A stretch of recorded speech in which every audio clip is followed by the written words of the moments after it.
ब्राह्मण कोई फुटबॉल नहीं कि जो भी आया किक मार के चला गया। भारतीय जनता पार्टी की सरकार में लगातार ब्राह्मणों को टारगेट करके उनको अपमानित किया जा रहा है कि जिस तरह चाहो बजाओ सभा में, हम नहीं है आदमी, हम झुनझुने हैं। जो ब्राह्मण समाज अपने आप को अपमानित महसूस कर रहा है, वो 2027 में इस अपमान का बदला जरूर लेगा। भारतीय जनता पार्टी लगातार लोगों को आपस में लड़ा करके, विवाद पैदा करके वो जनता को मूल मुद्दे से भटकाना चाहती है।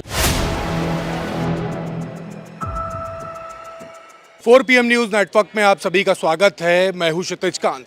यूपी पुलिस परीक्षा में एक सवाल ऐसा आता है जिसके बाद पूरे उत्तर प्रदेश में हलचल सी मच जाती है।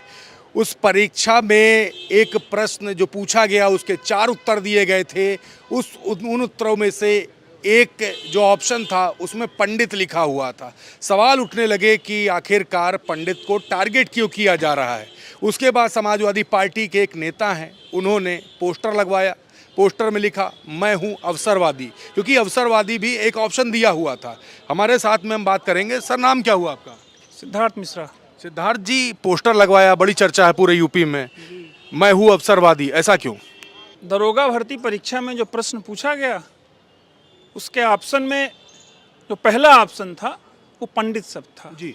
और उस शब्द से पूरा ब्राह्मण समाज शब्द से आहत है और उसकी निंदा करता है। और ये बहुत ही दुर्भाग्यपूर्ण है कि भारतीय जनता पार्टी की सरकार में लगातार ब्राह्मणों को टारगेट करके उनको अपमानित किया जा रहा है। कई बार ऐसा हुआ, जैसे ही नए प्रदेश अध्यक्ष बनते हैं, ब्राह्मण समाज के विधायकों की बैठक होती है, उनको टारगेट कर लिया जाता है। उसके बाद जगत गुरु शंकराचार्य जो सबसे श्रेष्ठ ब्राह्मण है, उनको टारगेट किया गया। ब्रजेश पाठक जी कम से कम 1 महीना लगा देते हैं बटकों के समर्थन में बोलने के। तमाम सारी ऐसी घटनाएं हो रही। इन घटनाओं पे आपकी क्या राय है? दुष्यंत कुमार की 2 पंक्तियां हैं जी, जो इस पर बिल्कुल मौजू हैं कि जिस तरह चाहो बजाओ सभा में, हम नहीं है आदमी, हम झुनझुने हैं। ब्राह्मण कोई फुटबॉल नहीं कि जो भी आया किक मार के चला गया। हम कोई झुनझुने हैं क्या कि जो भी आया बजा के चला गया। तो लगातार भारतीय जनता पार्टी की सरकार में ब्राह्मण समाज ने ही उत्तर प्रदेश में भारतीय जनता पार्टी की सरकार बनाई थी, और आज भारतीय जनता पार्टी की सरकार में ही ब्राह्मणों को लगातार अपमानित किया जा रहा है। बहुत टारगेट किया जा रहा है। शंकराचार्य जी से मिलने आपके राष्ट्रीय अध्यक्ष भी जाते हैं, और उससे पहले दोनों डिप्टी CM जिस समय शंकराचार्य जी आते हैं, उस समय यूपी से ही नदारत होते, इस तरीके की बातें भी हुई। कैसे देख रहे हैं इन सभी घटनाओं को, और शंकराचार्य जी के साथ जो अपमानजनक जो व्यवहार हुआ, उस पर क्या राय है? देश के इतिहास में पहली बार ऐसा हुआ होगा कि माघ मेले में हम सब के सम्मानी हैं, पूरे देश में सम्मानित हैं, पूज्य शंकराचार्य जी को स्नान नहीं करने दिया गया। छोटे छोटे बटुक ब्राह्मणों को उनकी चोटियां खींची गई, उनको अपमानित किया गया, उनकी पिटाई की गई। उसके बाद एक फिल्म बनी, उससे भी ब्राह्मण समाज आहत हुआ, घूसखोर पंडित के नाम से।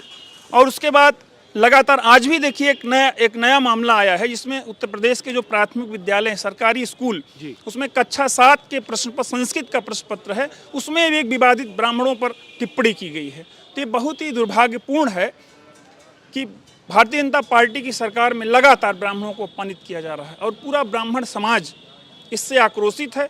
और 2027 में वो श्री अखिलेश यादव जी के साथ मजबूती के साथ खड़ा रहेगा और उत्तर प्रदेश से भारतीय जनता पार्टी का सफाया करेगा।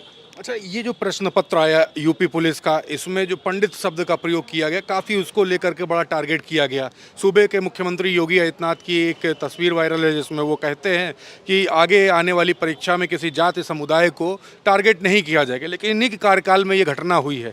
काफ़ी इससे ब्राह्मण समाज काफ़ी कह रहा है कि ये अपमान करने काम किया गया। लेकिन कुछ लोग ये भी कह रहे हैं ब्राह्मण शब्द और पंडित शब्द दोनों अलग है। पंडित ज्ञानी को कहा जाता है और ब्राह्मण जनेऊधारी को कहा जाता है। इस तरीके की बातें कर रहे हैं, अलग अलग मतलब निकाल रहे हैं। इस पर आप क्या कहेंगे?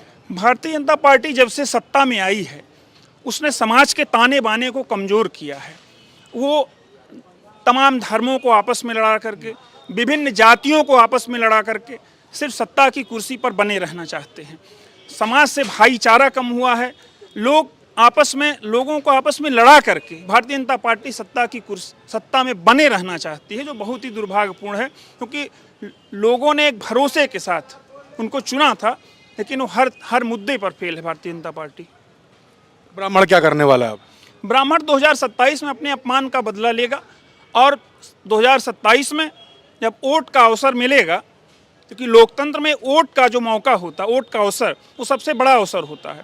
और 2027 में ब्राह्मण समाज अपने इस अवसर को समाजवादी पार्टी के साथ खड़ा होगा और उत्तर प्रदेश से भारतीय जनता पार्टी की विदाई तय है बिल्कुल। अच्छा, इसी बीच में देखा जाए सवर्णों को लेकर के भी एक मुद्दा काफ़ी तूल पकड़ रहा था, यूजीसी का मुद्दा, जिसमें सवर्ण समाज काफ़ी विरोध कर रहा था। एक तबका था जो समर्थन में उतर रहा था। सवर्ण समाज को बार बार टारगेट करने का प्रयास किया गया। यूजीसी के मुद्दे पे कहा गया कि ब्राह्मण सीधे टारगेट पे है, ब्राह्मणवाद मुर्दाबाद जैसे नारे लगाए गए। कैसे देखते हैं इसको? लगातार टारगेट पे पिछले एक साल से, जब से आह्वान हुआ है कि अगले साल चुनाव, एक साल से भी कम का समय है, लगातार टारगेट पे से ब्राह्मण है।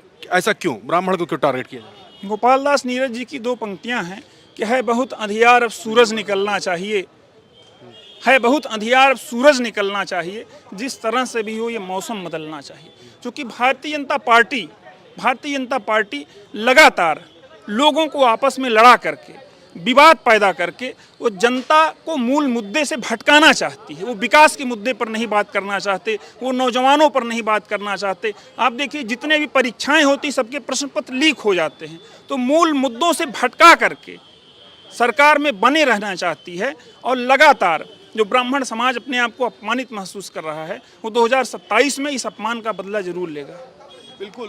देखिए, सिद्धार्थ जी हमारे साथ, सिद्धार्थ मिश्रा जी, इन्होंने एक पोस्टर लगाया, समाजवादी पार्टी कार्यालय के बाहर पोस्टर लगा हुआ है, मैं हूं अवसरवादी। उस पर लिखा हुआ है, ये जो ऑप्शंस थे यूपी पुलिस की परीक्षा में, उसको लेकर काफ़ी विवाद खड़ा हो गया। इससे पहले आप देख रहे हैं लगातार ब्राह्मण को लेकर के कई ऐसी टिप्पणियाँ हुई है या ऐसे कंटेंट तैयार किए गए जिससे ब्राह्मण समाज काफ़ी आहत है। देखते हैं, एक मूवी आ जाती है घूसखोर पंडित, उस पर लेकर काफ़ी विवाद होता है। जगत गुरु शंकराचार्य अभिमुक्तेश्वरानंद जी को लेकर माघ मेले में जिस तरीके से अपमानित किया गया, बटकों के साथ अपमानजनक व्यवहार किया गया, उसको लेकर काफ़ी मुद्दा बना, काफ़ी बवाल हुआ। सूबे के उप मुख्यमंत्री ब्रजेश पाठक लगभग एक महीने का समय ले लेते हैं बटकों के समर्थन में उतरने का। इसको लेकर के भी काफ़ी विवाद होता है। लगातार ब्राह्मण को लेकर के टारगेट किया जा रहा है, टारगेट पर रखा जा रहा है। और इसको लेकर के एक बार फिर से ये जो मामला हुआ है, इसको लेकर ब्राह्मण समाज काफ़ी आहत है। और हमारे साथ सिद्धार्थ जी ने तमाम मुद्दे रखे हैं। 2027 के विधानसभा चुनाव को लेकर साफ कहा है कि ये मुद्दा काफ़ी बड़ा होने वाला है और ब्राह्मण भारतीय जनता पार्टी का साथ नहीं देगा। इस तरीके की बातें हैं। क्या कुछ होगा ये तो भविष्य के गर्क में है। फिलहाल एक साल से भी कम का समय बचा हुआ है विधानसभा चुनाव को। क्या कुछ होगा, लगातार अपडेट्स आप तक मैं पहुंचाता रहूंगा। जुड़े रहिएगा 4PM न्यूज़ नेटवर्क के साथ। मैं हूं क्षितिज कांत, कैमरा पर्सन शुभम के साथ 4PM न्यूज़ नेटवर्क के लिए। धन्यवाद।